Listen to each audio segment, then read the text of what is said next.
lucky to have authors that write for teens these days. What did you read when you were teens? Coming from a librarian. Oh, no. I'm a bad example. When I was a teen, I read what was required, pretty much, and then I did a lot of the hang out with the boys.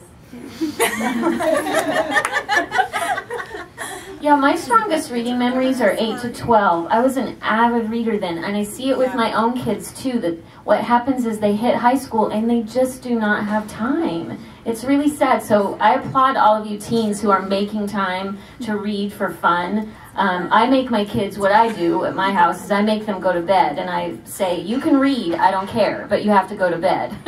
So that's my way of making them read, kind of, because they're not really wanting to go to sleep yet. But so in high school, yeah, I mean, I read The Great Gatsby and all the books that I had to read, and I didn't really read for fun.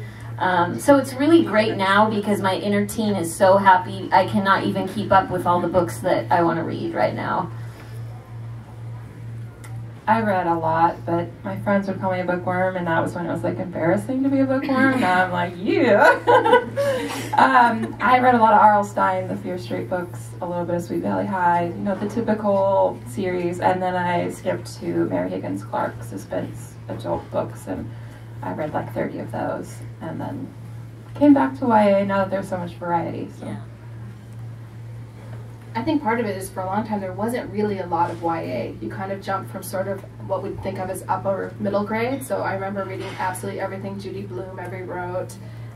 Actually got an email from her and it like made my entire life. But I think we jumped quite quickly. So I kind of went from sort of that Judy Blume, Sweet Valley High, right to things like Stephen King, Stealing Romance, Gone with the Wind, stuff like that off my mom's nightstand. So there was that jump.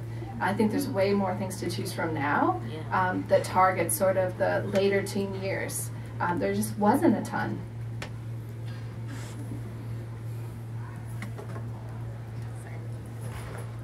First? Yeah, go ahead. Okay. I think we're going to say the same stuff. Yeah, and I was not reading what was required in school, so I was kind of a slacker, but I was reading for fun. And so, and like Eileen, we did not have a good YA. We didn't have YA. I went from reading like Charlotte's Web and like E.B. White and all these, you know, talking animal stories to literally like The Shining. And I remember, you know, I would read the books my mom had around the house, and she liked scary books, but she also had, I remember reading Fear of Flying by Erica Jong, and I was like 14, and a lot of you won't even know what this book is about, but it's this kind of dissatisfied housewife, and it's her journey into sexual discovery, kind of. And I'm like reading the book, and I'm sure most of the stuff was going way over my head. I mean, I remember it took me forever to realize what she was really doing a lot of the time, and because there was such a gap in what I should have been reading and what I was reading. So I think a lot of the stuff, even though I liked reading it, was probably not stuff I should have been reading. So I would have loved to have had these kind of books. I did like the scary books though, and I remember reading Salem's Lot, and I actually kind of had this real fear of vampires because my grandfather actually believed in vampires, and so he would tell me like things as a little girl, like if you don't invite them into the house, they can't cross the threshold. And so I like kind of genuinely was, even though I thought my grandpa was kind of crazy, I kind of believed him. And so, but I remember reading it like in the dead of summer, and Salem's Lot, for those of you who don't know, is not sparkly vampires who want to make you theirs forever, like to love you and protect you. They want to rip your throat out. And I remember holding the covers, like sleeping in July with like in our hot house, like with the covers pulled up to my neck, because vampires can't get through covers, right? And just suffocating, but I couldn't stop reading the book. So really I should have been reading like Charlotte's Web again. I loved Stephen King. When I was a kid, anything that was Stephen King, I was all over it. And I found when I was a teacher, I used to teach middle school, and I had a lot of reluctant readers, and they just loved suspense, horror of any kind, and Lois Duncan really just hit the spot. And I even found a movie for one of the books, the Summer of Fear movie, which had the girl from The Exorcist in it, and it was awesome 70s, like super, super cool, and so that was really fun. But I found that reluctant readers just love suspense and horror. So I hope to one day write something suspenseful and horrific. And I just remembered V.C. Andrews. That was one author that I read a lot. When I do remember that. I found time to read V.C. Andrews. So, any questions over here? We've kind of been over here a lot. We need to give Okay, I see a hand back there. Yes? This one's specifically for Susan Young. Suzanne, okay. I was wondering, like, Angel book seems to be really popular right now in young adult, and I was wondering if, like, yours was kind of following that theme, or is it just completely not angel-related at all? That's a great question. The thing is with the books, when you write them, it takes, even when you sell them, it still takes 2 years for them to hit the market. So I hadn't actually known that angels were going to be a theme, and once they were, I was kind of nervous. But my character, even though on the description it says she's an angel-type being, it's a completely different mythology of the forgotten. Although in my mind, it's kind of like an angel, but it's not technically described that way, and there's no religious overtones at all. It's just a whole new mythology to it. I don't think it even says the word angel. No. No. Yeah. No. Oh, yeah, I guess I can ask a question. I don't know if answer question. Any hands? Anyone have any questions?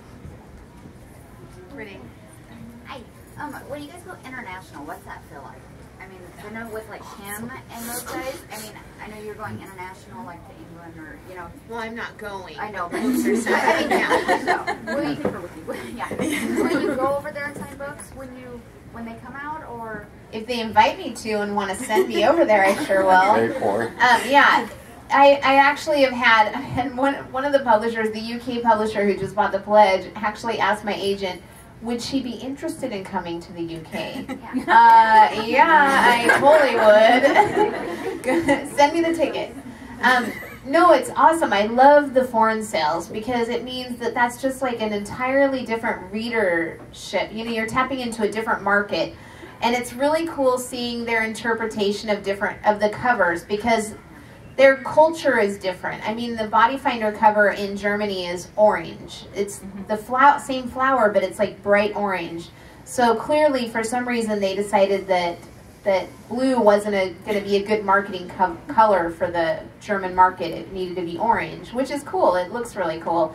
And in Italy, they changed it all together and put a girl on the cover. Like, it looks almost like the Pledge cover a little bit. It almost looks like a werewolf book to me. But but it's really interesting to see them change the titles. I always wonder about the translations because I don't read any of most. You know, I read English. Like, I can read the UK version, and that's about it. But I'm curious sometimes about how the translation gets done and stuff because I can't read the reviews or anything. You know, you can do Google Translate, but it's kind of garbled to read. But it is really fun to get those. Yeah. I don't know how else you answer. I hate them. No.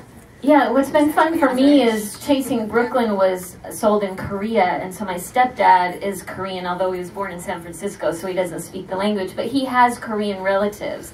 So I gave him a couple copies to pass on to people that might actually be able to read it. And then Chasing Brooklyn also sold to Germany, and I have German roots, and so there's a part of me like, oh, my great-grandparents would be so happy, you know, there's this, so those little things are kind of fun to think about in terms of, you know, I was glad that I had some personal connection to I haven't had very many, but those were the ones that sort of I was happy to have. Yeah, I've had a couple from Indonesia and France, and the little reader fan mail are so cute because they try so hard to like tell English, you, and then they're like, "I'm sorry, my English no good," like, and they're the cutest little like gushing emails. So it's really fun to realize that people in countries I have never been to have like read something that I wrote, you know, in my room on my laptop, and it's now like way separate across the world. So it's fun. It's awesome. It's absolutely one of the best things because I think for a writer, there's very few things that I can equate to the moment the first time I saw one of my first books in print on a bookshelf. Like, I actually have a picture where it's me at my local indie, and I'm all like, you know, and I'm taking pictures, and people would walk by, and I'd be like, so the idea that it would be, you know, far and wide was really super exciting for me. And it was quite interesting. My first book, Unpredictable, was translated into Russian. and it actually hit one of the bestseller lists there, which was quite strange. And so my husband was telling everybody, people who drink vodka love my wife. I think one of the coolest things that I've seen so far was because Forgotten just launched here in June. One of the markets it's in is Australia, and what's really nice is they're having their winter, and so they're passing along and talking about it at school, and I keep getting all of these requests from kids who are doing book reports on me now. And so they're asking about my life, but it's nice because they're in school, and you know, teens here aren't necessarily doing that, passing along with their friends, so that's been pretty fun. But when they write to you and say, so can you tell me what the themes of your book are? You say, I don't do your homework for you. I think they've all read it. So far, they've all read it. But they're in the same class. Right. And they say, I think my friend Emily sent this same email to you. And I mean, they're literally writing exactly the same. Well, if there aren't any more questions, I guess, do you want to, oh, you have one? Okay. Well, I have a question. Okay. How do you deal with social media and Twitter and Facebook and promotion and balancing the needs of writing and agenting and all those pressures? It's a daily battle, I think, for a lot of us. It's hard because we feel that and when we really want to be out there too, there's a part of us that wants to be out there connecting with people, and it's fun, and some days we don't want to write at all. Like, it is just, to even open the document is like really, really hard. And so of course, I can be over here on Twitter playing and having fun, or I can make myself open this document, you know.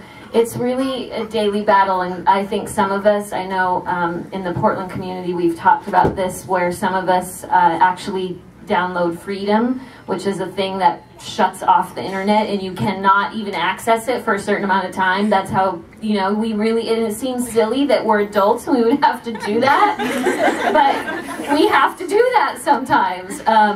So, you know, I sort of use it as a reward sometimes. I'll say, okay, you need to write for 30 minutes, 40 minutes, whatever, and then you can go check Twitter, check, you know, whatever for 10 minutes, and sort of I do it that way. But, I mean, honestly, I've also learned really to write and check and write and check. Like, you kind of become a multitasker, I think. I don't know. What do you have to say? Yeah, I'm pretty much on I'm like a Twitterholic, so it's a lot of fun, and it like doubles as marketing. So you do have that, and you're like, oh, I'll just go on Twitter for a little bit. It's part of my job. But I do some of my best writing on the train because I specifically choose one of the cars that does not have internet access, and then I'm there for an hour, and I can get 2,500 words done on the way there and 25 on the way back. So it's nice to just ride around on the train, get my work done, and then go home. But yeah, I mean, it is fun and it's balanced, but I enjoy it. So. Just so you know, Mandy, 2,500 words in that hour. Yeah, oh my gosh, I know. Half of them are insert evil name here. Until this year, I was juggling a full-time job as well as writing. So learning to prioritize became really, really important for me.